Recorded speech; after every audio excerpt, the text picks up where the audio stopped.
All right, we're live. Straight Politicking, episode 51. I normally don't keep track of the episode count much, but I should have alerted everyone that we hit episode 50 last week. We up there. Yeah, we up there, We're man. about to be to 100 in a minute. Yeah, and you're on 70-something with Rich at Heart with that last episode you did with Mariah and Alnisha. Yeah. Tap in with that, y'all.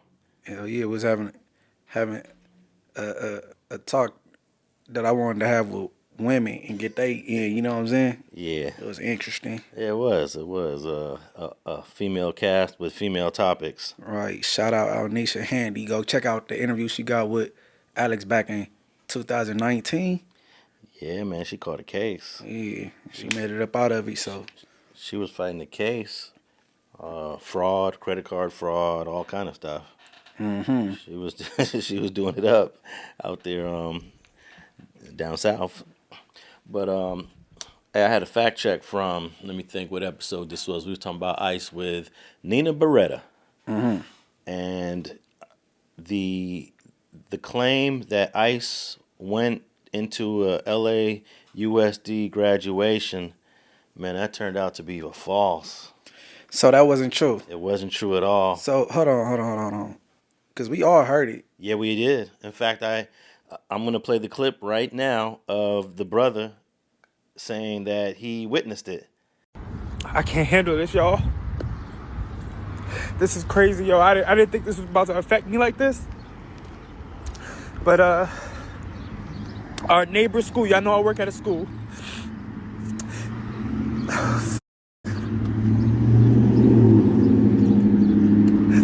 Our neighboring school, I think it's Gratas, I don't know how to say it. It's Gratas or something like that. They were having their graduation. And there's helicopters in the sky. Most of these schools are predominantly Hispanic.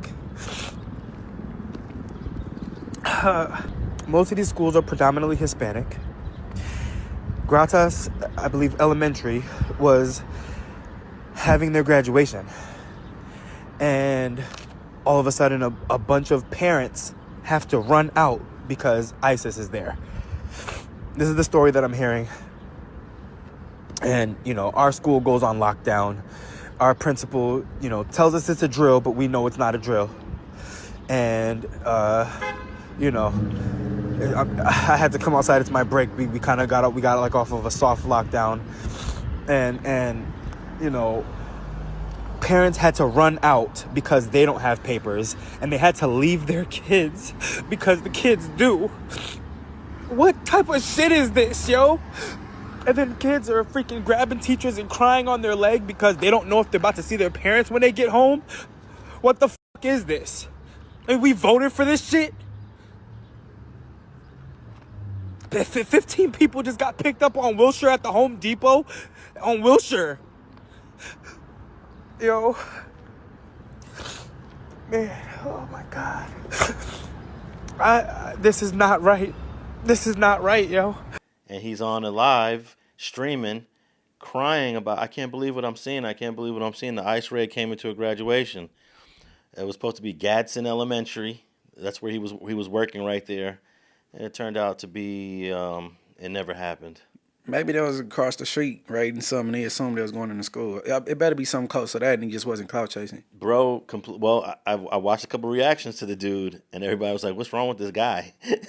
This guy just, and then he got emotional in the video. It looked like he started crying. I just wanted to put that out there that even though ICE is out here being treacherous as a mother effer, they did not go to Gadsden Elementary School and scoop people up during the graduation. I want to say it had to happen at some school for it to be out there like that. Maybe he put his little extras on it. I think it had to happen at somebody graduation. Well, I when we did the episode, I did the research on it. I took a deep dive. I spent at least an hour and a half, and I found this brother. He's the source of that story. He's the source, and then at least 2 people or 3 reacted to him and most of the reactions was like, "What's wrong with this dude?" But because he was over emotional. It was almost like he was acting. Like, for example, to use a term that you weren't aware of, I heard you on another Crisis actor. Crisis actor. There you go, man. You read my mind. He sounded like a crisis actor. He was just over the top. I've heard some real crisis actors on interviews, like during 9/11, back in 2001. Right. There's a couple interviews. You're like, now that in hindsight we have a better way of looking at things. You could tell, oh, that interview right there, he's a crisis actor for real. Okay, so Lush was saying crisis actors, they be in stuff like that with 9/11 and things, and like, you know what I'm saying? Yeah, they jump in there and it don't really be murderers. Like, you feel me? Okay, who are you talking about right now? I'm talking about Ceddy Nash. Fetty Nash got on the news and you told, and you know what I'm saying? You said pow, pow, pow, and I just heard it. Like, you know what I'm saying? That's what that was. A man is dead after a shooting outside a downtown Sacramento bar. Let's go to the night team's Richard Sharp. He is live at the scene at 15th and S Streets. Richard. Yeah, just the last little while, we've learned from police that they have detained a couple of people in this. They are questioning them, and they say they have stopped searching for the suspect. Now, the people they've detained won't say that they are the suspects, but they are questioning them. Take a look at the crime scene behind me here. Now, the body who was shot in this, the person, the victim, a man in his 30s, the body's still on the sidewalk there, just outside the Monte Carlo. Take a look at the video from one of our photographers showed up on scene, one of the first on scene. This happened about 8:41. Police say a police officer was nearby, heard some gunshots, and as that police officer drove up on scene, saw someone running from the scene, getting in a car, and that car speeding off. Gave pursuit. A couple blocks away, that person ditched the car and jumped out and ran off. They searched for quite a while, basically had a helicopter up and really locked down several blocks. That has since been removed. The helicopter has gone away. We also spoke with some witnesses about what they heard. They said they heard an argument just before the shooting. When you heard the argument, was it a long argument? Was it just short? Did it seem like they knew each other? It was static. And his friend was like, he not even a part of this. You know, he not a part of this. And boom, boom, boom. Boom, boom, boom. But is there a clip of him actually saying he was a crisis actor? I didn't see it. Yeah, no, it's a clip because it was on No Jumper. And, when Adam called him, on speaker, and we was questioning him about it, and he said he was a crisis actor. Yeah, he got paid $10,000 or something. You're not normally going to see a crisis actor in some local crime news story. You know, it's usually government involvement, huge conspiracy type things where people got to jump in there. Like, for example, Alex Jones believed that the Sandy Hook shooting was not real. That was the mass shooting where a whole bunch of little kids in an elementary school got killed. Sandy Hook, it's got inside job written all over it. Sandy Hook is a synthetic, completely fake, with actors, in my view, manufactured. I couldn't believe it at first. People just instinctively know that there's a lot of fraud going on. But it took me about a year with Sandy Hook to come to grips with the fact that the whole thing was fake. I mean, even I couldn't believe it. I knew they jumped on it, used the crisis, hyped it up, but then I did deep research, and my gosh, it just pretty much didn't happen. I mean, I've interviewed the cops and the people that saw the feds plant the bombs in Oklahoma City. You saw them stage Fast and Furious. Folks, they staged Aurora. They staged Sandy Hook. The evidence is just overwhelming. The Newtown kids, they take them, put them in our face, tell us their names, who they were. I heard an ad this morning on the radio, Bloomberg paid for locally, going, I dropped Billy off and watched him go around the corner, and he never came back, all because of the guns. Won't you just turn your guns in for my son? And he said, these people are crisis actors. It turned out to be a real shooting with real victims from real families. They sued Alex Jones. The family sued Alex Jones and were awarded like millions of dollars, almost bankrupt the dude for going on his show talking about Sandy Hook didn't happen. That's crazy. Those are the type of incidences where you're going to see crisis actors. Right. Yeah. Not a local shooting in the hood. Nah. I've never heard of a crisis actor in a local shooting of a hood. That's insane. So, but what was the whole thing between you and Ceddy Nash? Y'all was going back and forth, or was that somebody else? No, we wasn't going back and forth.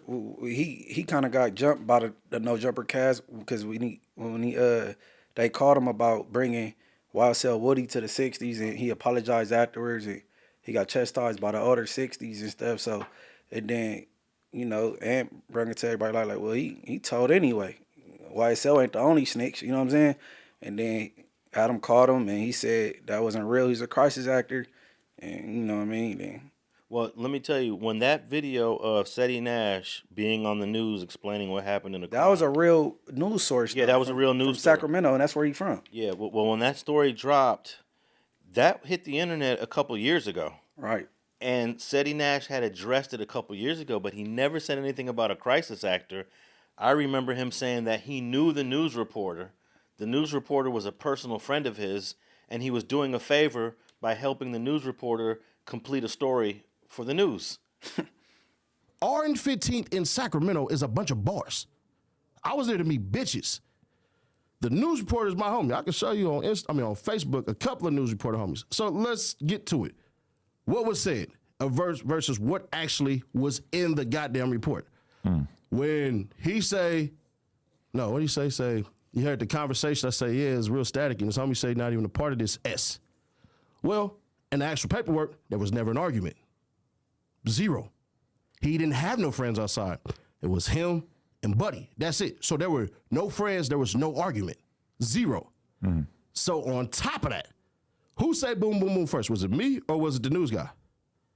I don't know. I'm not sure. So if you rewind the news clip, he say, then boom, boom, boom. I agree. I'm like, then boom, boom, boom. Because we running the play. You had nobody. If you look at the lights where we're at, we're in the far off distance. You don't even see the blues. If you see the blues, then you right there. You gotta think about it. Why the hell would I be next to a dead body smiling and laughing? That's a little odd. Maybe you're just that savage. Possible. Yeah. Possible. But, okay, so you're saying that you weren't anywhere near this. Bro, that was a made-up story. Oh, okay. That was a whole made-up story. That was it. And basically he was saying whatever he told the news reporter, it was fabricated because he was just helping the story. Now, this crisis actor excuse is brand new to me. Right. I never heard of the term until that day.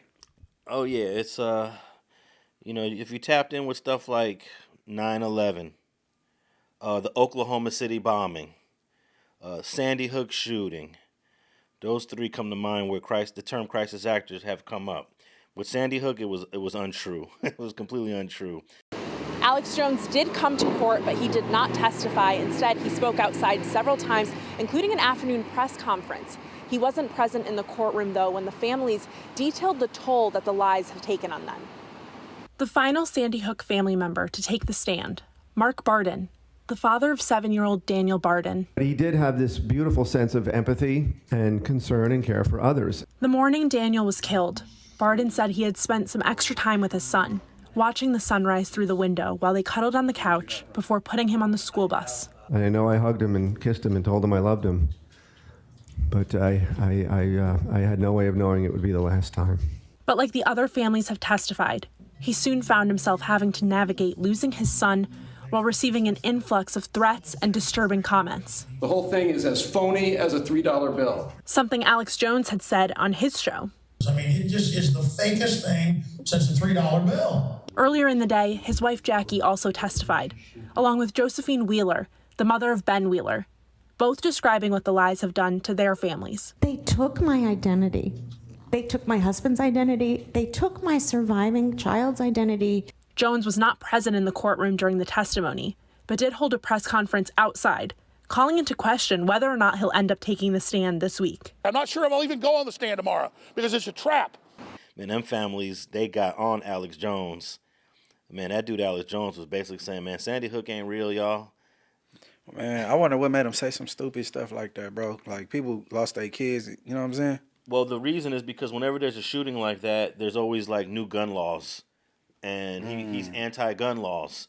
You know, whenever there's a mass shooting, the politicians come out and say, we got to do something about guns. We got to get rid of guns. And the people who are pro-guns are like, no. Don't use this mass shooting to get rid of my right. So he was hardcore to just say, come on, Sandy Hook, it was fake.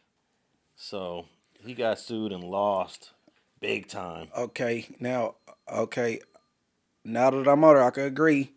You know, the gang shootings and stuff is senseless, Okay, that's a given. But these mass shootings, how many of them, other than the DC sniper or Christopher Dorner, and I think Christopher Dorner, it was justified, but other than the DC sniper, are black people? Very few. It be like even in Buffalo when he drove all that way, went to Buffalo, went to the grocery store, it was just shooting. He went to like a city where black people at in Buffalo, went to the grocery store, started shooting. Yeah, that was hardcore. And the dude at the theater during that Batman movie just start opening fire. That was a white supremacist. Okay, then you got Sandy Hook. How you say it? Sandy Hook. Sandy Hook. Elementary. It's like it's crazy. Sandy Hook was crazy. That happened in 2012. 26 people were killed, including 20 kids. That's crazy. Between the ages of 6 and 7 years old. 20 kids. I think that's the youngest victims of a mass shooting is the Sandy Hook. I don't think it gets any younger than that. 6-year-olds. And yeah, that's where you'll hear crisis actors. But and you can go back and look at some old 9/11 interviews, and you could tell that sometimes these crisis actors be popping up at different events. It's like, bro, how are you here in Oklahoma City, and then you're over here in New York City giving an interview of what you saw? You know, so that's how some of them get exposed. Yeah, that shit crazy. Yeah, but I know that man is not a crisis actor, bro.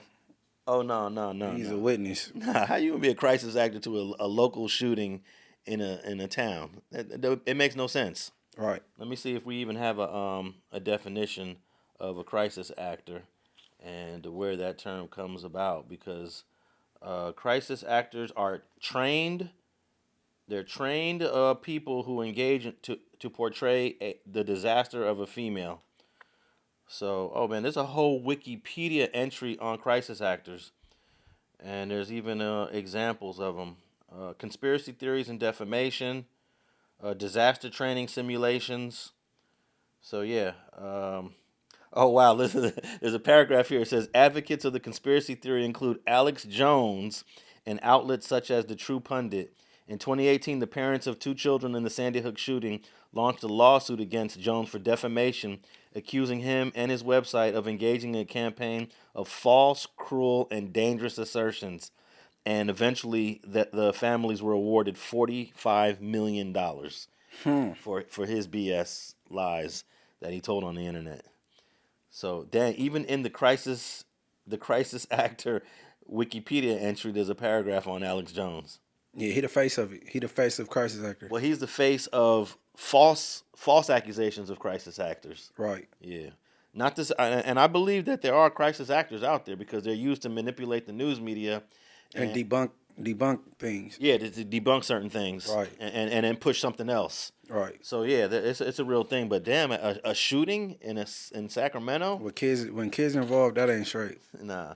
But since you mentioned No Jumper, man, let's get into this situation with 607 Unc, man, because I think it brings up a lot of different issues that are concerning what's going on podcasting in these last couple years. And the first situation was you were sitting down with 607 Unc. I guess he's playing a character. I guess he's performing to a certain degree. And he took his performance a little too far and said the disrespectful term for blood, the S word, and he immediately retracted and apologized. But this is kind of concerning because why did he feel the need to disrespect in a podcast? All right, cause all right. First of all, I don't know how should I say. Okay, he's from St. Louis, so the week prior he had told us that he's from Hoover in St. Louis, and his name is 607 Unc because the 60s and the 107 Hoovers are clicked up out there. Now that threw me through a loop. I'm like, huh? Right? So now fast forward the next week, Adam talking about putting him and 4 extras together to do content. And I'm like, is you gonna let him know you from Hoover? You gonna let him know you got Hoover tatted? You know what I'm saying? and I think he got a little pressure. Then you know what I'm saying? It's Hoover whoop remove it. I'm straight Hoover. I'm real Hoover. All that, you feel me? So he immediately apologized, right? But I ain't take it all in till I left after, like, you know what I'm saying? So I'm like, damn, was the apology genuine?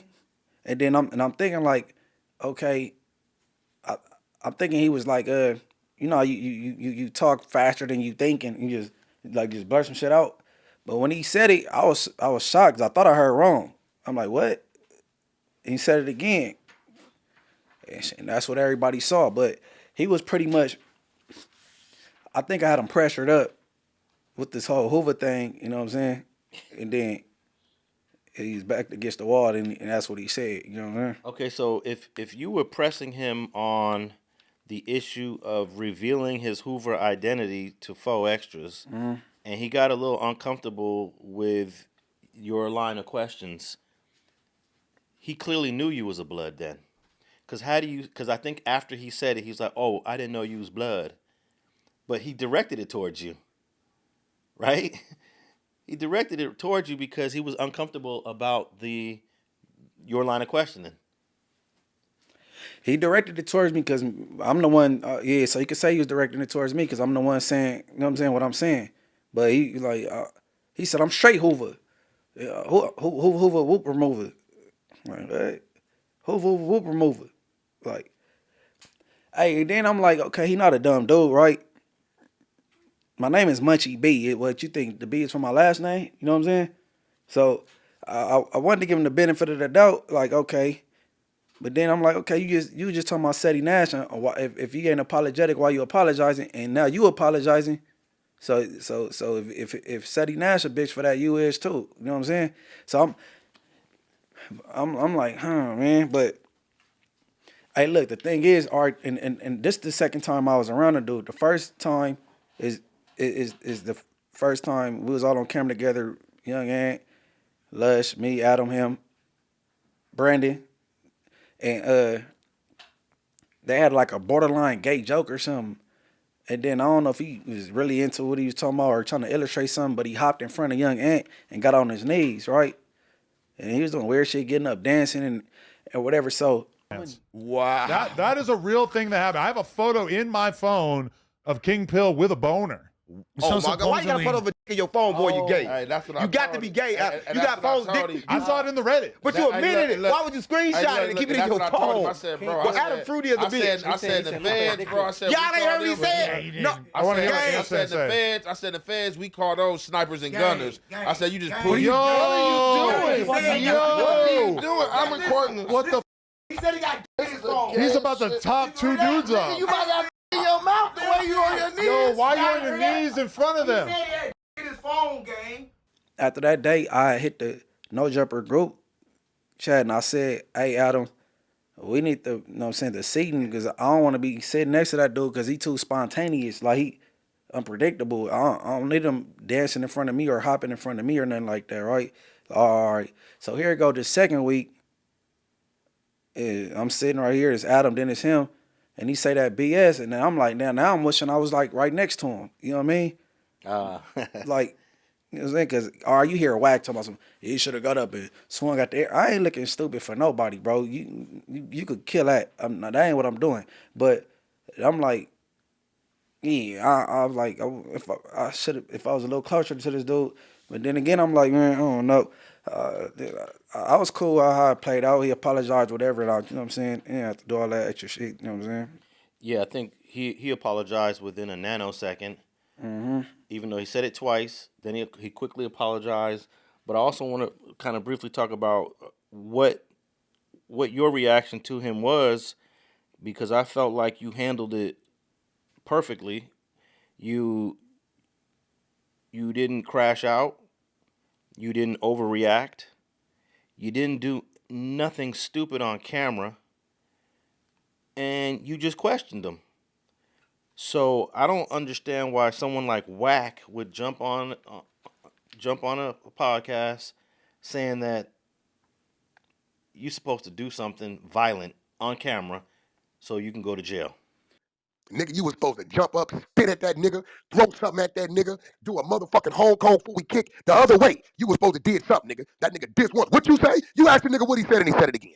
Boom, dissed again. And then turned around and sealed the deal and told you why he said it. I don't want to hear no more of that tough B team shit, because ain't no team with you. B.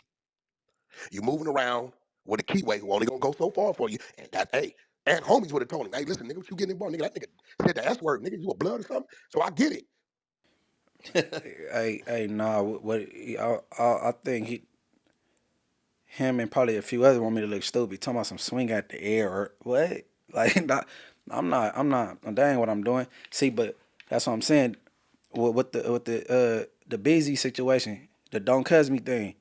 I did too much, right? Yeah. But then when it comes to this, I should have swung at the air.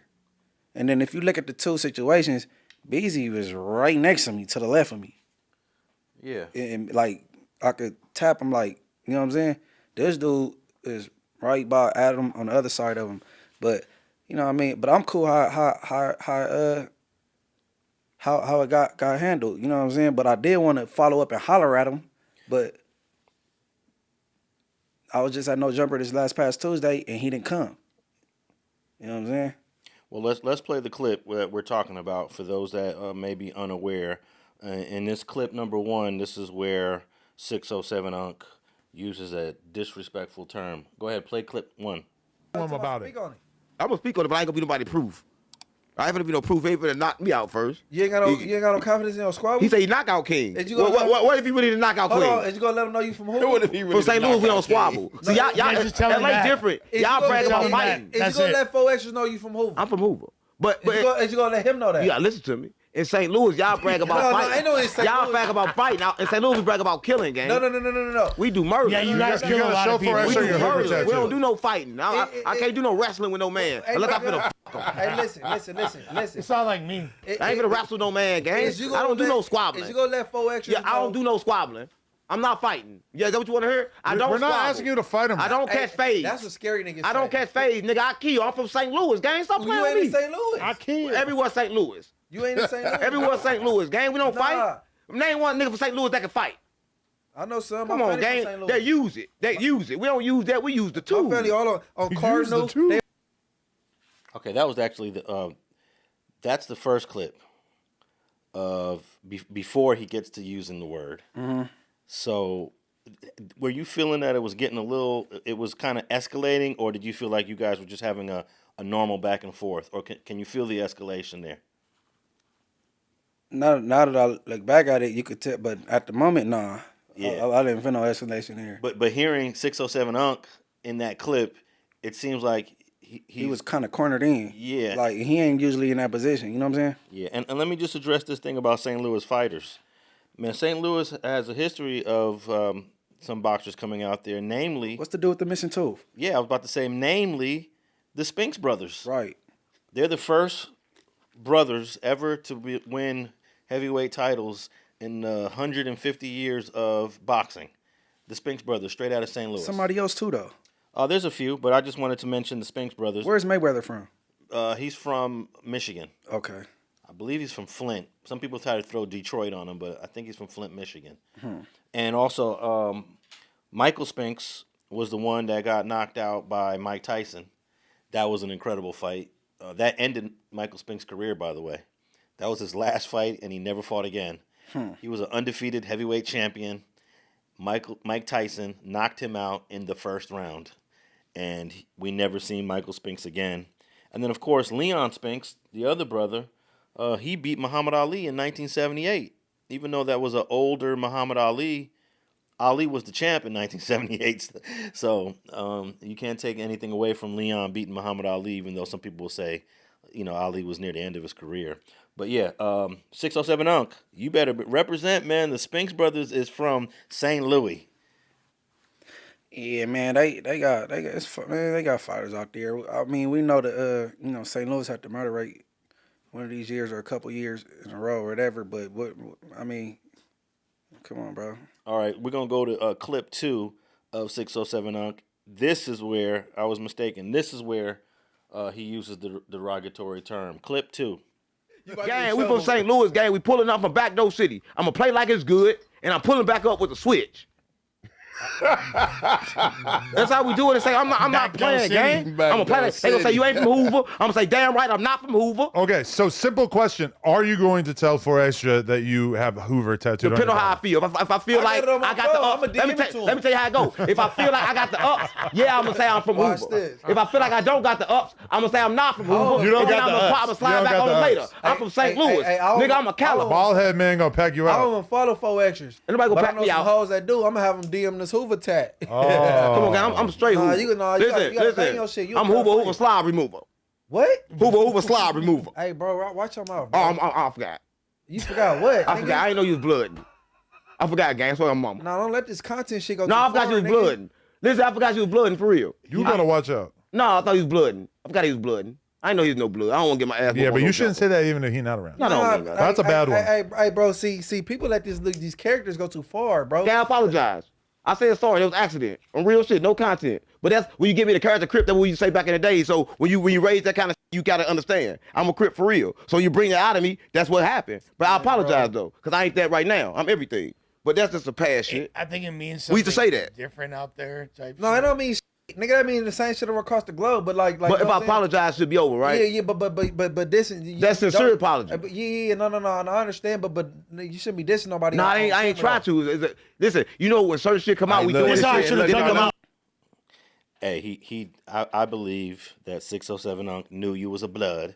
It's so obvious. That's why he said what he said, and then he realized, oops, I probably shouldn't have said that. And his excuse was, my bad. Here's why the excuse, to me, the excuse is not sincere. Because it shouldn't matter if there's a blood on that podcast or not. He shouldn't be using that term at all.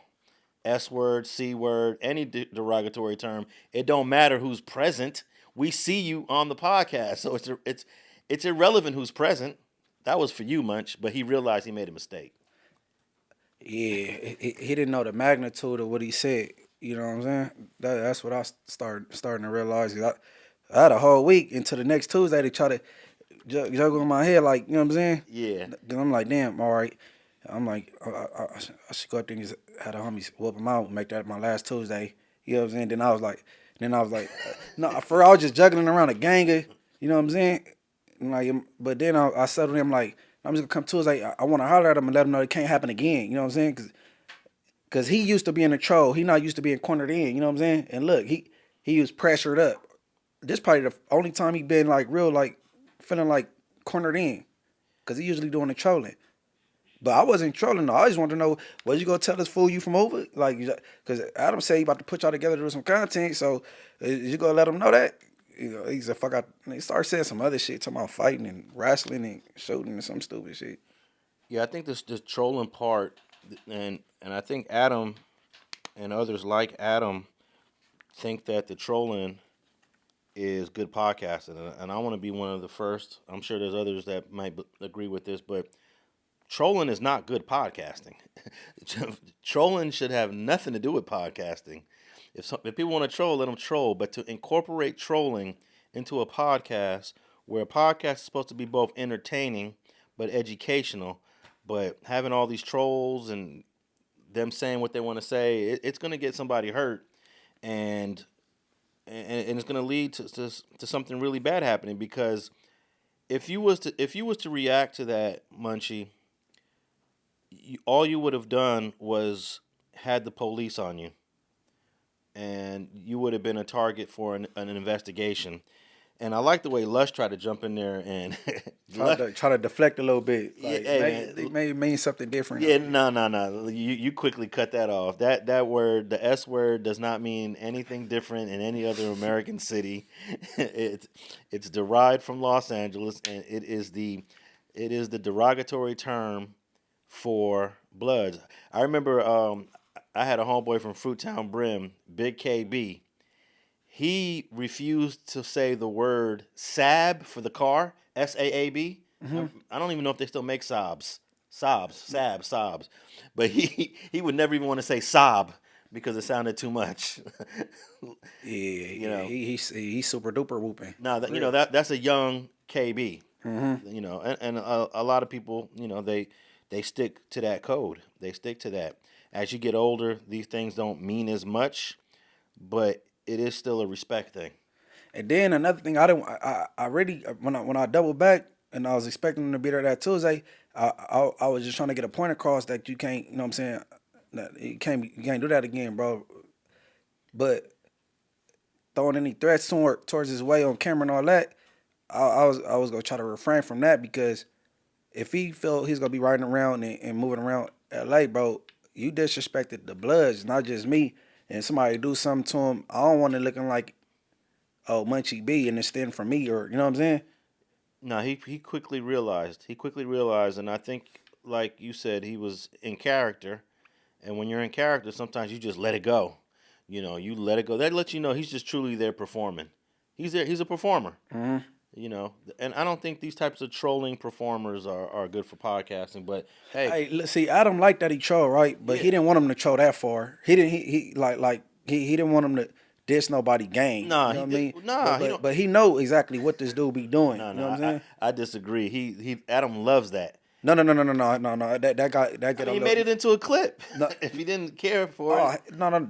That's look. See, as soon as he said that S word, yeah, I knew before I left out of there, this is about to be all over the place. Like, if he wouldn't have, it would have been a clip anyway. Like, it's live. You know, people be clipping as they watching. You know what I'm saying? Yeah, but when you yourself, when the owner of the original content makes a clip out of it, that really blasts it even more. You know, because but you got to expect it out of Adam. Though. And then some people are only going to react to it because they're watching the clips. They're not going to watch the whole 4 hours. You know, how many people are not watching 4 hours of content? Nah, but these dudes be watching it live as it go, and they clip it as they go along. Yeah, but the people who are watching it live is a smaller group of people who are actually going to watch a 10-minute clip. You know, so no. I'm saying, but why it's going live? These content creators be watching it live and trying to look for some clippable things and be clipping as the live go along, be the first one to drop it. Yeah, but that's because before he dropped it, it was clips already out. Wack had it on Instagram. You know what I'm saying? As soon as I got in the parking lot. Yeah, but I think Adam loves this. I mean, he said the same thing about faux extras. We'll talk about that in a minute. Oh, I don't think faux extras. I didn't approve or support or want faux extras to do that. But at the end of the day, it was good content. I didn't think that was good content. No. That's not good content. That's terrible content. I'm gonna tell you I think he wanted them to do that. But I'm gonna tell you what after we run the next clip or whatever clip got to do with faux extras. I'm gonna tell you what the part he didn't want. But I think Adam did want that, because that's probably the most viral clip he got in a very long time. With this faux extras and Unc dude. Yeah. Yeah, no, he wanted that for sure. All right, before we go to the faux extras part, I just want to say St. Louis sees historically low crime in the first 2 months of 2025, and even in 2024, the city of St. Louis had a significant decrease in homicides in recent years. And I bring this up because a lot of people want to brag about how tough or how violent their cities are, but they're living in like heydays. They're living in the past. Yeah, St. Louis did have high murder rates in the late 80s, early 90s, but in the last several years, St. Louis is nowhere near the violence that it once had, which is a great thing. Well, they had a spike during when Hurricane Katrina hit, and a lot of people left from New Orleans and they came to St. Louis, and the crime rate went up then. Yeah, I'm gonna put a link here in the show notes to 2 articles about St. Louis crime. It is not as high as 607 Unc claims.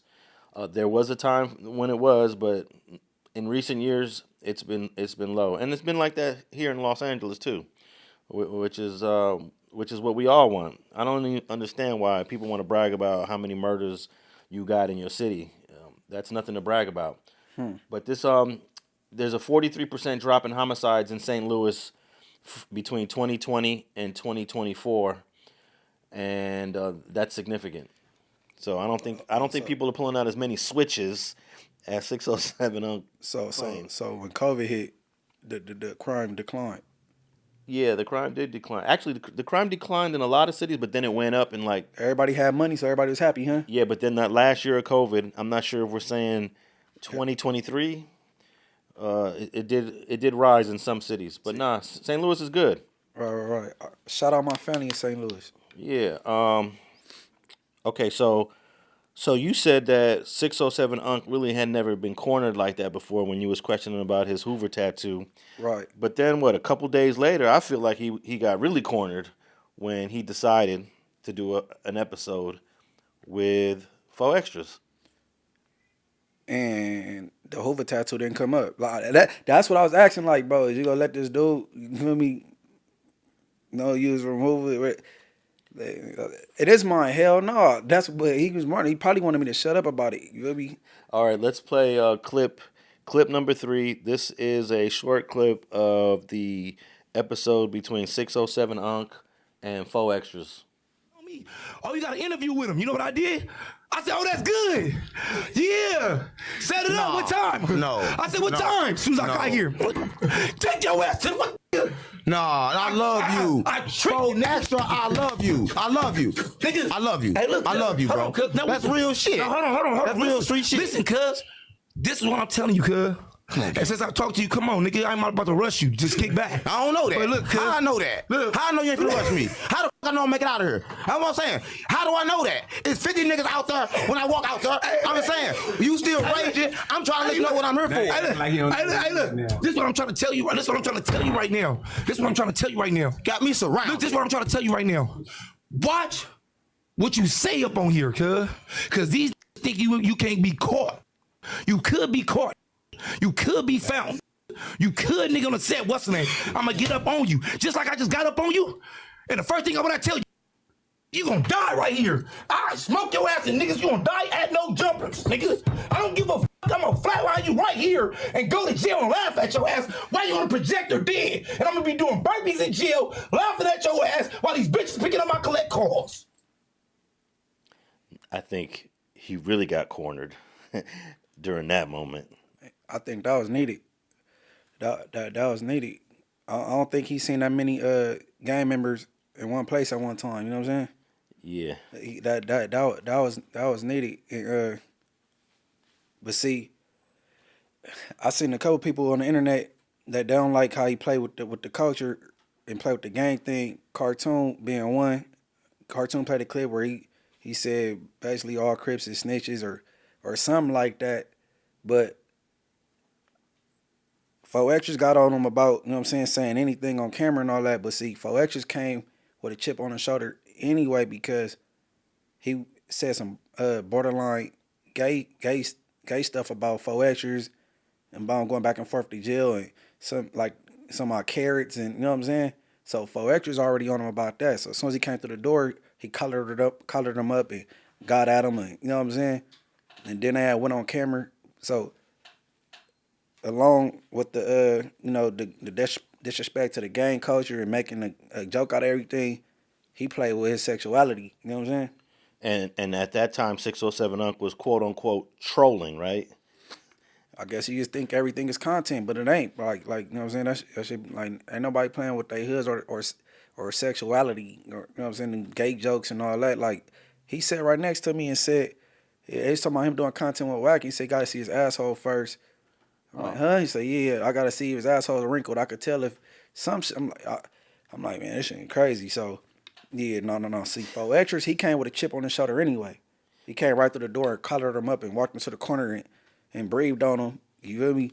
And yeah, and I think this clip, Adam loved this shit. But see, what he didn't like, because Adam was in Texas, he was trying to figure out why that many people got in. You know what I'm saying? It wasn't 50 from what I hear. It was like 30, 35. And that's too many people because they don't allow that much company.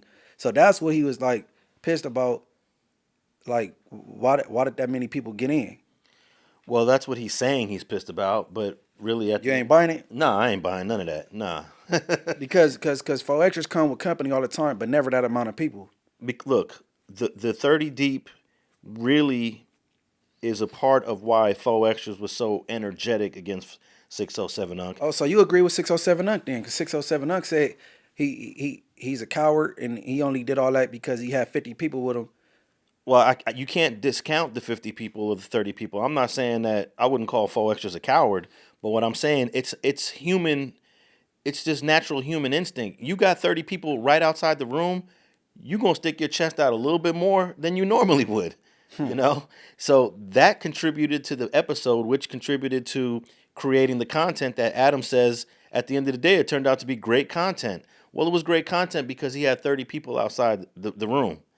If it was just faux extra up there by himself with Spody Face, for example, his cousin, and it was 607 Unc, it would have been a different episode. Think so? Oh, yeah. It would have been a different episode. Not to say that faux extras needs 30 people to turn up, but it would have played out differently. I just wanted to know, because 607 Unc is a little dude. I want to know why this day in particular he came that deep. Yeah, I don't know, but come on, let's talk about the group dynamics. When your group is bigger, you out there woofing louder. That's just what it is. Damn, I get him. I'm not saying that I'm not even saying faux extras gets down like that. I'm just saying in general, when your group is bigger, your bark is louder. And that could be a problem when you're coming up to studios doing podcasts. I always tell people that come up here, sometimes I forget. I'm like, bro, we got a small studio. I got another room that we have engineering in. I got another room that's basically storage. I can't accommodate a whole bunch of people. 30 people would definitely not be able to come up in this studio. You know, you could bring 1 or 2 people and that's it. But yeah, I think that's a recipe for disaster when you come in 30 deep. See, but okay, 607 Unc had 4 dudes with him, so I think he thought he had some protection. He had like some dudes from Watts. You know what I'm saying? And that didn't work. Nah, you know what I mean? that was an epic fail. But you know, he deserved that right there though, bro. He because I think he think that this like shit is a game. You know what I'm saying? No, I think the part that faux extra said that I agree with 1,000%. Because I didn't. First of all, let me say I didn't like what he did to the dude because he pretty much marked him out on camera. I did. I know. I think no, because I think he think California is a joke, and I don't think he's seen that many gangbangers in one place before. So he looking like, whoa. That's why the part where he says you need to watch what you say on these podcasts. Right. That one line right there, he could have delivered that line in a way that didn't come off so bullyish. He bullied the dude. Let's keep it real. He bullied that dude. He had this dude saying, I love you. When you get to saying I love you, you already scared. You already scared, you know. But that line right there is what everybody should pay attention to. You need to watch what you say on these podcasts. That goes to all you trolls.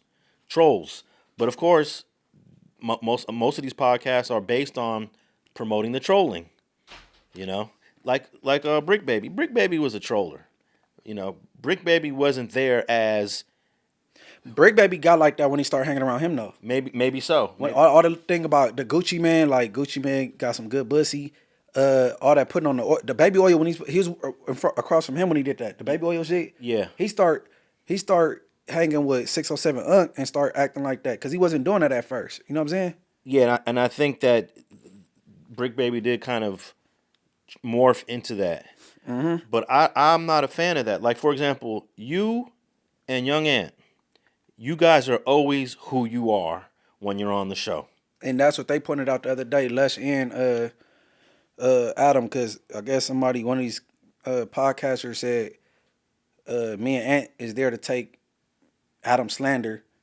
But Adam like, man, y'all two the ones that ain't got no slander like y'all, because y'all probably get the most respect out of all the cast members that been here, that been employed. You know what I'm saying?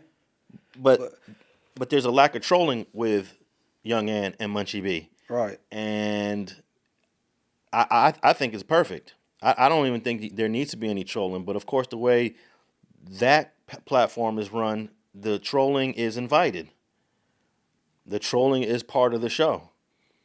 You know, but I see that he has a lot of respect for bringing you and Young Ant on the show. He knows he's not going to ever get no trolling at it, y'all two. Y'all coming there as who you are. Right. You're not going to be a Brick Baby, a Crip Mac, a faux extra. I think that dude, what's his name, Pill? King Pill. King Pill? Yeah. I never met King Pill, but I got to think he's trolling. No, he trolling. Yeah. He trolling. And he could get serious and talk real, because I know hollered at him. Like, you know what I'm saying? And when you think about it, a lot of these guys, the only time you're ever gonna see them is on No Jumper, you know. And then once they make a name for themselves, maybe they'll hit other platforms the way Crip Mac did. Yeah, Crip Mac made his rounds. Yeah, he made the rounds. He made the rounds. And you know, I passed him up. He came to me. Oh, is that right? Yeah, he came to me before he was on No Jumper. He came to me on Facebook. We had a brief exchange. I checked him out. I was like, "Nah, I'm good," because I did. He didn't seem real to me. He didn't seem real to me. You know, no disrespect to Crip Mac. I like telling real stories from people who grew up, were born and raised in their areas, and have real experiences. Right. I don't think Crip Mac brings that. So for me, it was a no-go. I don't know where you were born. I don't know where you grew up. I don't know how you became a 5'5" neighborhood Crip. I don't know how you jumped from this to that, but it wasn't a story I wanted to tell. And then like maybe 2 years later, I'm like, oh shoot, there he is on No Jumper. Yeah, he started going viral on Instagram, and then it landed on that tattoo. Did it? That tattoo. If minus a tattoo, wouldn't nobody paying attention. Yeah, I think he had a plan. I think Crip Mac had a plan. Nah, that was an accident.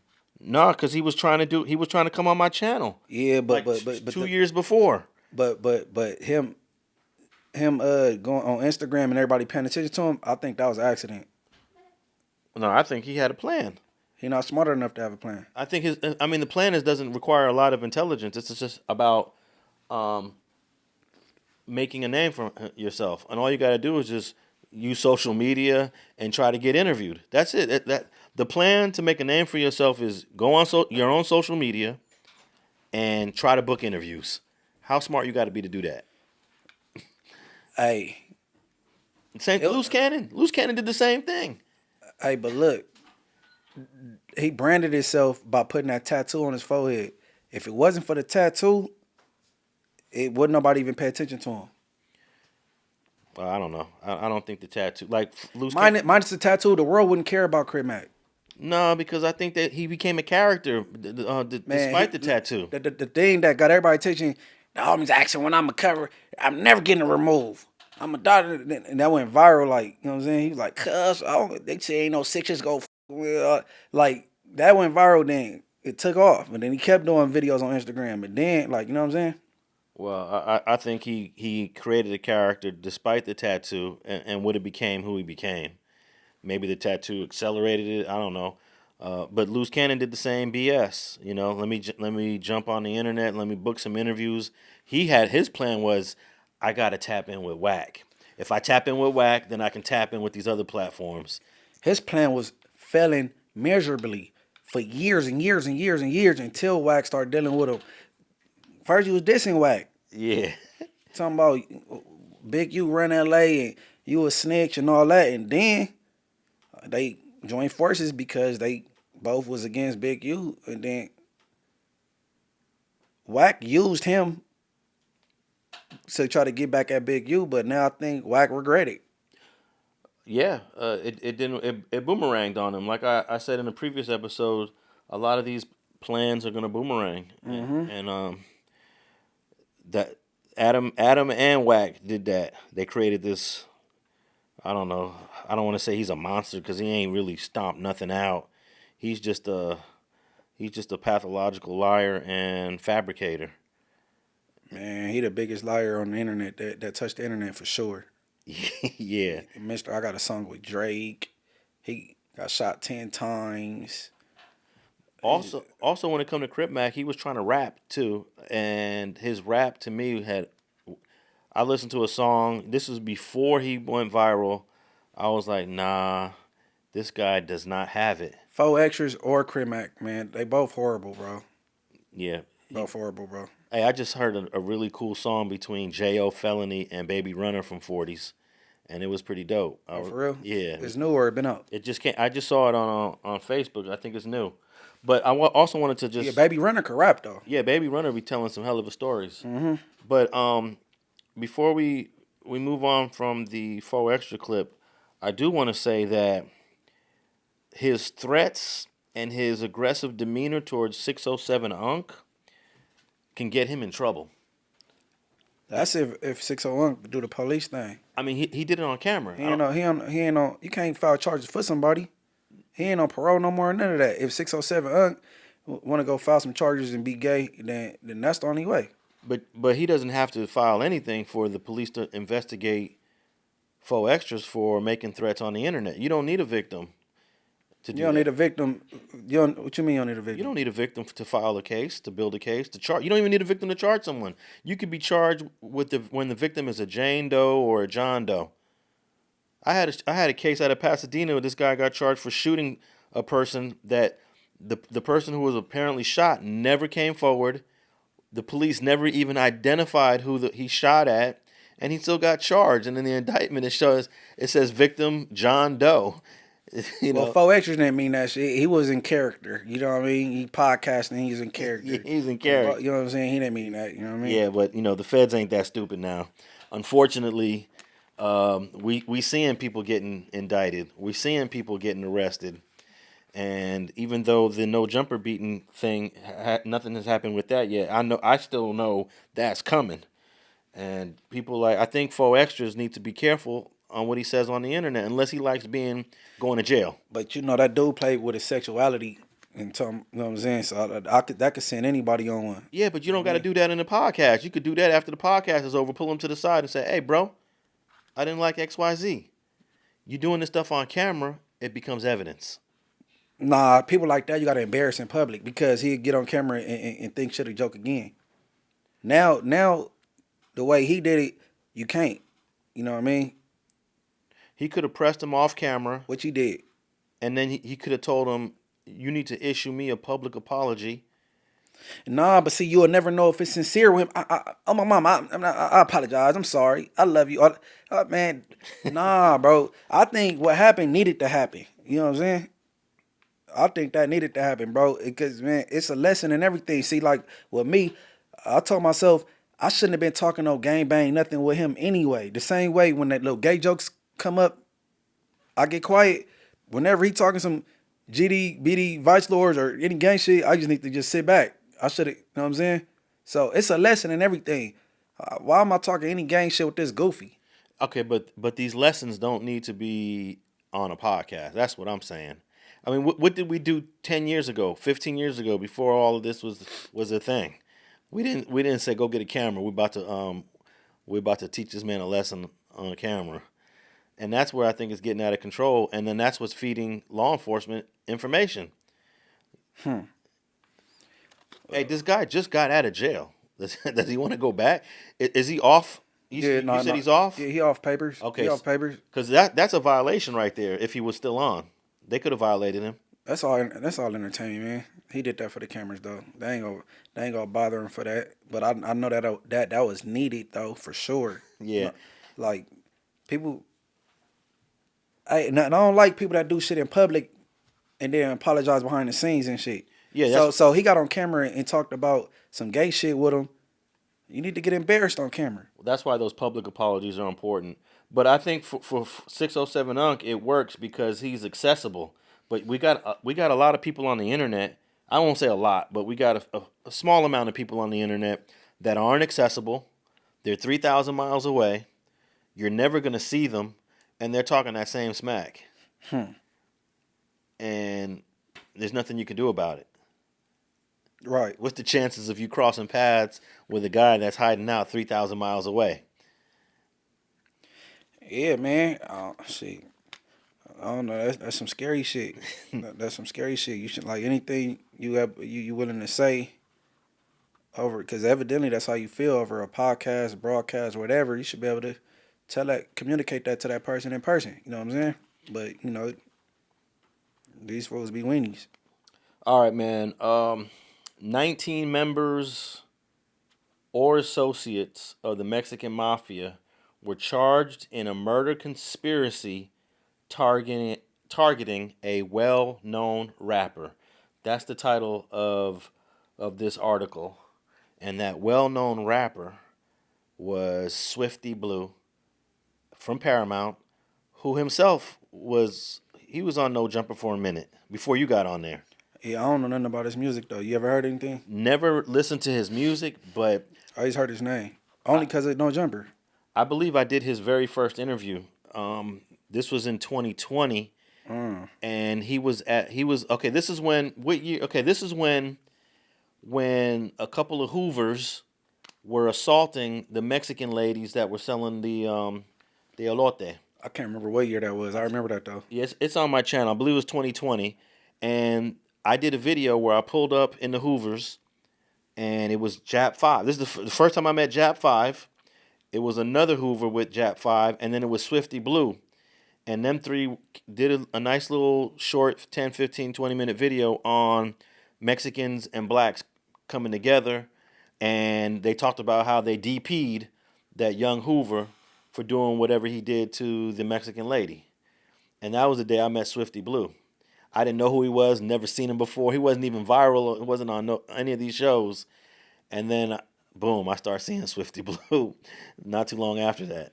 Hey, I think they need to respect their people if they want everybody else to respect their people, because them how you pronounce what lady you call it? The elote. Elote lady, like them the people that get taxed by the Mexicans. Why y'all taxing your own people? We already know the culture how the Mexicans get in. And then if some young blacks like book them or rob them and shit, then they in the uproar. I don't think they should be robbing them either. But how could y'all? You know what I'm saying? I don't get it, but you know. Yeah. So Swifty Blue eventually made a name for himself in these last 5 years. And let me see if I have a video. I just want to know what the date of this video was when I interviewed Swifty Blue. I want to say it was in 2020, but he became a rapper. He made a name for himself, and then he started getting pressed by some of his people. Here it is here. Black and Brown, I titled this video, Black and Brown Come Together and Youth Apologizes for His Involvement in Mexican Prejudice. And this was May of 2020. This was right when COVID was brand new. May of 2020, and Swifty, I think I might be the first person to post a Swifty Blue content in this interview that I did with him. And then shortly thereafter, he started making a name for himself, and boom, he got on the radar of a lot of Southsiders. End up going to the county jail, and they put a green light on the dude. Here, let me read a little bit of this article to give some insight. It says 19 members and associates of the Mexican Mafia prison gang were charged by the LA District Attorney's Office for their role in the conspiracy to murder well-known rapper popular on social media. The Sheriff's Department, the FBI, San Gabriel Task Force all investigated a Mexican Mafia attempts to locate and murder an intended victim in a conspiracy that began in December of 2022.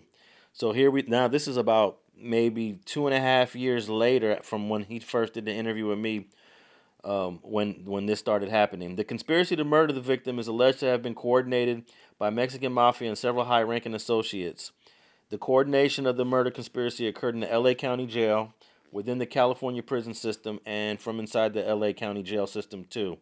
The defendants engaged in criminal conspiracy to murder an individual by acting as rogue judges, juries, and executioners, according to the FBI. I won't read this whole article. I'll put a link in it. But basically, they got in his cell. They stuck him up a few times. The COs rushed in. They got him out of there. According to the LA County Jail records, he was released on a ORD. He was ordered release, I guess, because he had a separate case going. They ordered him out. And I don't know whatever happened to the case he had going, but here we are 3 years later, and 19 people are indicted for stabbing him in the county jail. So what was he greenlit for again? I don't know. They don't get into the specifics in this article. I do have the indictment. The indictment is about 20 pages long. Mm-hmm. I don't know, but there was a part of the indictment, and I'm gonna post a video of the indictment. I'm gonna go into the specifics of the indictment, but there was a there was a quote in the indictment where Swifty Blue, I guess they're monitoring phone calls, where Swifty Blue says, "I effed up, y'all. I know I effed up. I want to make it right. And some Southsiders say he's cool, where other Southsiders say he's not cool. So it got into a disagreement between who was calling the shots. So some of them were confused. They're like, hey, Swifty Blue was on the tier with us. What are we supposed to do? Oh, well, he said he's good now. Oh, yeah, such and such, gave him a pass. And then maybe a couple days later, another person, chimed in and was like, no, he don't have a pass. It's on. And then he gets stabbed. So there was a little confusion on whether or not he was in bad standing.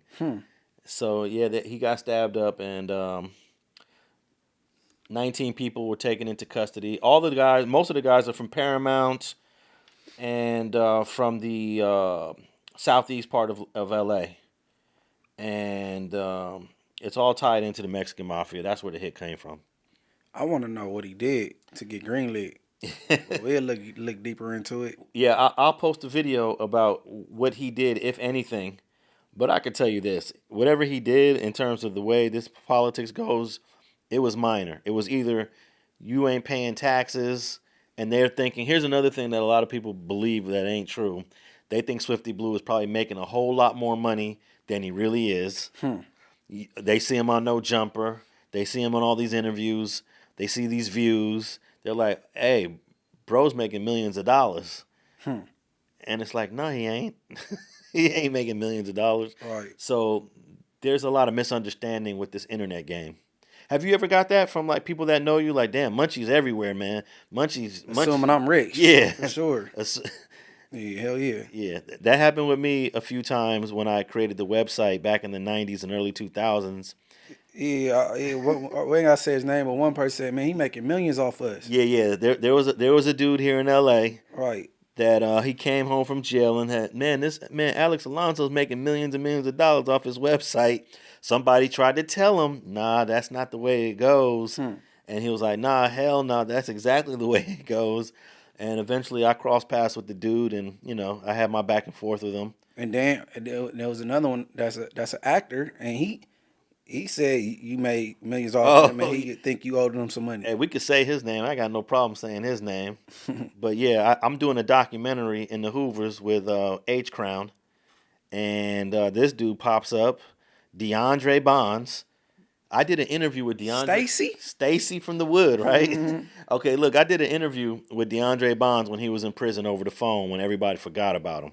I put the clips up, and everybody in the comments was like, oh, I always wondered what happened to him. He had already been in prison for like 5 years at that point. And him and I were good when he was in prison. He would say, hey, man, can you go to my mom's house, get a box of pictures, scan them for me, and put them on my MySpace page? I was like, for sure. I was doing all the little things for him, little errands, whatever he needed to help the fans keep remembering him while he was doing his prison time. Dude gets out of jail, sees me over there in the Hoovers, and wants to go on a tirade about how much money I made off of him. Oh, yeah, okay. We was in the parking lot of the Hut. Yeah. And then some of the dudes from Hoover had to tell him, hey, man, kick back. But I'm gonna say this, though. He was drunk. Right. I could smell the alcohol on his breath. Right. And then he hit me up on Instagram, and he just hit me up saying, what's up? Like something real brief, what's up? And then I responded. I was like, well, what's up with you? You still got a problem? And then he blocked me. So, man, Deandre Bonds, wherever you at, man, I hope you're doing well. I did nothing but help you when you was in prison. I did nothing but try to give you an internet presence when nobody was doing that for you, bro. I went to your mama's house, got photos and scanned them for you, put them on the internet for you. I created a MySpace page for you. I sent you the password for the MySpace. I mean, I did so many things. And for him to get out of prison and the first thing he does is try to woof, I was a little disappointed in the brother. Yeah, see. Yeah, I didn't know. I didn't know all this. You just said it. You know what I'm saying? I just know the beginning part. I didn't know you did all this for him. Yeah, and I'm sure people thought Swifty Blue was probably making millions of dollars, and that's going to be an issue, especially when you're dealing with the Mexican Mafia. Right. You know, you representing a Southsider hood in Paramount. Oh, you better kick up to the big homies. Mm-hmm. And it didn't work out for him. I wonder what his status is now. That's my question. What's up with Swifty Blue now? Shit, I wouldn't be sitting down with him at no jumper. I ain't about to be waiting outside. I'm coming outside standing there. Hell nah. No, I think the good thing about the organization is that they're not going to target people like you. You're not. Man, bullets fly. Oh yeah, well that's true, but they're not. First of all, they're not going to do a drive by. You know about that, right? Yeah. Yeah, they ain't going to do a drive. If they do a drive by, they gonna get the same thing Swifty Blue got in that cell. Right. When they get. In fact, I had a case where it was in the San Fernando Valley, where a big part of the case was, did this dude do a drive-by or did he not do a drive-by? I might do a video on it. So one of the dudes goes to his house, knocks on the door, and is like, hey, bro, we need to find out what happened. They saying you did a drive-by, man. You're going to get the whole hood greenlit. And the dude said, he recorded him. The dude said, I didn't do a drive-by. I opened up the door, I put 1 foot on the ground, and then I busted. That's not a drive-by. That's not a drive-by. But he didn't get out the car. So, I think it is a gray area. Like, you're supposed to get out the car and get up on your person. He didn't get out of the car and get up on the person, but he didn't do a drive-by. So that was an issue of whether or not that hood should have got a green light. So I don't think if Swifty Blue was to do a podcast, I would be very shocked if they just aired the whole place out. That's just not the way they get down. Shit. Good luck, Swifty. I don't know his status, but shit, good luck. I'll give you another example. In 1997, the Mexican Mafia ordered one dude to be killed. This guy named Dito in El Monte. So they told one guy on the streets, handle it. The guy on the streets gets a crew of like 3 or 4 people to go to Dito's house and kill him. What did these guys end up doing? They killed the whole family. Sheesh. It's called the Maxon murders. It happened on Maxon Street, I think. So when these guys got arrested and went to prison, a guy named Jimmy Palmer was the one that did like most of the dirt. As soon as he got to San Quentin, guess what happened to Jimmy Palmer? He got hit. They killed him. Because that made the news. They killed kids. They made the Mexican Mafia look like they're baby killers, they're kid killers. And as soon as Jimmy Palmer hit the yard, he got stuck. As he should. Yeah. And that's just the way that they operated. I know, based on reading the indictments and listening to the recordings, they did not tell anybody to go there and kill the whole family, right, including kids. But that's what this dude ended up doing, and it cost him his life when he got to prison. So I don't think any podcasters, I say all of that to say, even though that was 1997, generations do kind of change, I don't think they would air out a place for Swifty Blue. I would hope. I would hope not. See. Yeah, like if I was to do a podcast here with Swifty Blue, which I probably wouldn't, but if I was to do a podcast like that with Swifty Blue, I don't think they're gonna be on my head. Yeah, I don't know. I don't know too much about him to interview him. You know what I'm saying? And then I know he wouldn't want to talk about this green light thing. That's what I would want. I would want to talk about. That's the only. It ain't no reason to really interview him. Yeah, and if you were gonna interview Swifty Blue, this is gonna be a big part of the interview that he ain't gonna talk about. Right. Unless he just decides to if he just decides to be a complete dropout, because you got a few dropouts that talk about this stuff. A couple Northerners, they talk about this stuff all day long, but they're dropouts. And they don't show them, they don't pop out. It's a whole dropout community on the internet. It's crazy. Crazy. The way you said that is funny. No, they got their own genre. The dropouts got their own genre? It's crazy, man. Yeah. Well, I listen, I haven't seen, bro hasn't popped up in my feed lately. Oh. Dubs. Is he still doing his thing? I ain't never paid attention to even know. Like, I only hear when I used to listen to 16 to Life, and he be probably responding to something he said, or, what I'm saying? I don't really know nothing about that. Because some people said Dubs is a dropout, but Dubs doesn't talk. The thing about Dubs is... Still carry himself like he's still in good standings? Correct. He doesn't talk about none of the stuff you ain't supposed to talk about. And I just looked up Dubs. Look, I'm subscribed to Dubs. I watch Dubs. I'm subscribed to him. I'm looking at it right now. Dubs has not popped up in my feed at all in the last month or so. And this is the tricks that YouTube be playing sometimes. I'm subscribed to this dude, and he hasn't popped up in my feed. What you mean the tricks that you playing? Like you shadow ban? No, I think sometimes YouTube feeds your content to a select number of your subscribers. They obviously don't send it to 100% of your subscribers because if they did, you'd have way more views. Right. If you got 30,000 subscribers and they feeding your content to all your subscribers, you'd have 30,000 views. But they don't do that. Right. They the algorithm selects a portion of your subscribers to feed it to. So I can tell you right now, Dub's content is not being fed to me, even though I'm subscribed. No, he probably took a hiatus. No. I'm just looking at it. He just did a video. Guess what his last video is about? What? Swifty Blue. Swifty Blue. So, he's still doing his thing. That's why I had to just double check real quick. Well, actually, no. His last video wasn't Swifty Blue. He just dropped a video an hour ago. Oh, guess what he just dropped an hour ago? We're about to close out this episode with this last topic. What? The last topic we're about to talk about. The Vice Mayor of Cudahy. Cudahy. The Vice Mayor of Cudahy is being investigated by the feds because of a video she posted on her social media where I guess it can be interpreted she's egging on the gangs. Let's play the clip. I believe that is going to be clip 4 of the Vice Mayor of Cudahy on her social media. Not for nothing, but I want to know where all the cholos are at in Los Angeles. 18th Street, Florencia. Where's the leadership at? Because you guys are all about territory, and this is 18th Street, and this is Florencia. You guys tag everything up, claiming hood. And now that your hood's being invaded by the biggest gang there is, there ain't a peep out of you. It's everyone else who's not about the gang life that's out there protesting and speaking up. We're out there like fighting our turf, protecting our people. And like, where you at? She got family members that's gang members for sure. She grew. I guarantee you. She grew up around some members. Whatever high school she went to, she saw it all. She dated them too. And her name is Cynthia Gonzalez. That an article just posted on KTLA that the LAPD and the Los Angeles Police Union are calling for her resignation right now. Damn, she made a mistake, man. Yeah. I feel for her.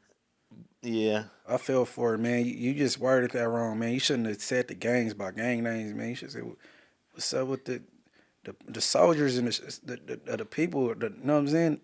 Something like, hey, man, I hate she said that because that's a big mistake. Like, because the government, they go nitpick with her now. You know what I'm saying? And they could be like, she trying to incite something or, I mean, but y'all left Trump alone. He had all them people storm the Capitol. He said that in front of the world. I'm going to be right next to you guys. You go walk right down. And they hit peace officers, people that worked, all that. If y'all left Trump alone, y'all got to leave her alone, bro. Yeah, it ain't going to happen, though. I know it ain't, but I got to throw it out there. You know what I'm saying? Because she said the same thing basically Trump said. No consequence for Trump. Nah. Okay, so do you think there is an avenue for Miss Cynthia Gonzalez to double down and keep her job and tell everybody to stay off of her? Like Kevin De Leon, the LA council member, did this like 3 or 4 years ago when the audio came out of the racist stuff that these 3 Mexicans were saying. Kevin De Leon was one of them. The other 2 resigned. Kevin De Leon refused to resign, and he was able to keep his job. That wasn't illegal, what he said, but it was definitely racist. I'm not sure if what Cynthia Gonzalez said is illegal, but the FBI is investigating her now. Okay, but she could easily say, these gangs y'all tag on the walls and y'all all about territory, but why y'all not marching with your people? She didn't say that she wanted them to like go to war with them and do no like be violent towards ICE. Yeah, I think you're right. She has a First Amendment. Even if she would have said, you gang members need to go out there and protest as hard as everybody else. Right. Instead of being violent in the streets, tagging on walls, and worried about territory y'all don't own, help y'all people march. Because we don't see y'all out there with them. It's just the hardworking immigrants or the civilian immigrants that ain't the gangster ones. And I'm gonna just say that's what she meant, man. And it came out wrong. Look, this is what the police are saying. They're saying because she cited 18th Street and Florencia, These are the two gangs that's probably been indicted and RICO'd more than any Latino gang. They're saying because these are notoriously dangerous Los Angeles-based criminal enterprises, they rule their turfs with intimidation, violence, and murder, and finance their operations through the sale of narcotics and illegal firearms, prostitution, and rackets. So they're gonna use this against her for. She shouldn't have never said a gang name. That's where she messed up. Right. Should have just said all you barrios out there. With the graffiti and the vandalism, everything else she said, but she said 18th Street, Florencia, where y'all at? Man, I hate that she did that. Yeah, I think that is her mistake, is saying gang names. I hate that she did that, man. Cause I feel where she coming from, man. You worded that wrong, baby. Yeah. Damn. Yeah. So that's the hottest news right now. That's Dubs' latest video, and the breaking news, this article I just read just broke like an hour ago, calling for her resignation. 3 hours ago, Fox 11 just posted an interview on her calling that Cudahy Vice Mayor Cynthia Gonzalez should resign and be prosecuted over cholos to defend streets comment. Now, I don't know if that's a possibility. I think she should be forced to resign or face prosecution. If she resigned, don't prosecute her. I don't. Oh man, that's tough because that's what they did to Judge Dorn in Inglewood. He was forced to resign or face prosecution because he was stealing from the city. They gave him the choice. Yeah, but that's criminal. Stealing from the city is definitely misappropriation of funds. But it's saying 18th Street, F-13, go out there and protest. Is that criminal?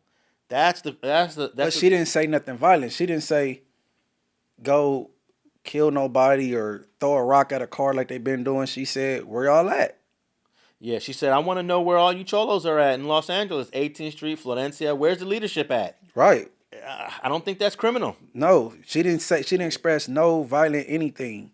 She just wanted to know, you know what I'm saying? Use that same leadership you used in your hood to lead these people and march and rally, you know what I'm saying? And then she said, now your hood is being invaded by the biggest gang there is. There ain't no peep out of you. But see the government looking at that the wrong way. That could be a shot at Florence in 18. And then here's the last part. Don't be trying to claim no block, no nothing if you're not showing up right now trying to help out and organize. Who said that? She said that? Yeah, that was the last part of what and that make it better. Yeah. Help out and organize. She didn't say nothing violent. And she posted this to her TikTok and then she since deleted it, but you know how that go, right? Man.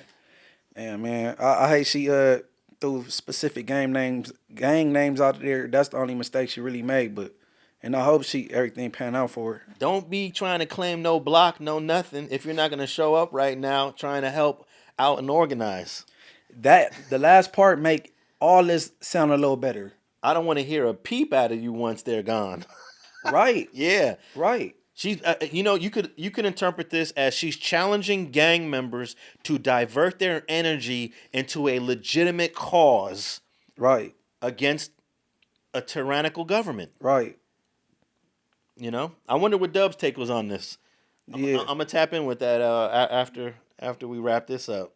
Yeah, I man, she need an interview, but I know she don't want to talk right now. She probably getting lawyered up, and you know what I'm saying, making sure she don't have to get prosecuted, but I wish her the best of luck, though, and I know she didn't mean it that way. Well, she wrote in another post that she believes this is her First Amendment right issue, and I agree. I don't think that was illegal what she said. Right. But I understand the police are going to be on her head. You need to resign.